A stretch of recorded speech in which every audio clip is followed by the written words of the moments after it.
Hello મિત્રો, આખરે અમે ગુજરાતથી માઉન્ટ આબુ પહોંચી ગયા છીએ અને અહીંની ઠંડી, અરે બાપ રે.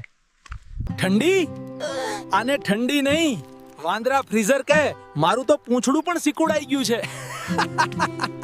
એટલે જ મેં કહ્યું તું સ્વેટર લાવજે. સ્વેટર તો લાવ્યો છું, પણ અંદરથી ગરમી માટે કંઈક બીજું જોઈએ. માઉન્ટ આબુ છે, બાર નથી. અરે તો શું થયું? અહીં ઠંડી એટલી છે કે પાણી પણ કંપતો પીવે છે.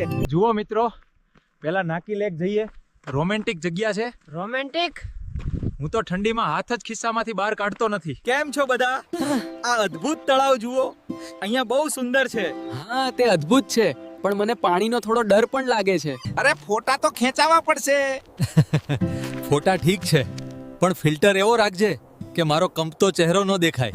માઉન્ટ આબુમાં શાંતિ છે, કુદરત છે. હા ભાઈ, અને શાંતિમાં ચીયર્સ બોલીએ તો મજા આવે. તું સુધરશે નહીં.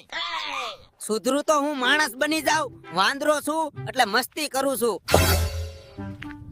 મિત્રો, જો તમને આ માઉન્ટ આબુ મંકી વ્લોગ ગમ્યો હોય તો લાઈક કરો, બોટ શેર કરો બેન. અને સબસ્ક્રાઇબ નહીં કરો તો આ વાંદરો ઠંડીમાં પણ ડાન્સ કરશે.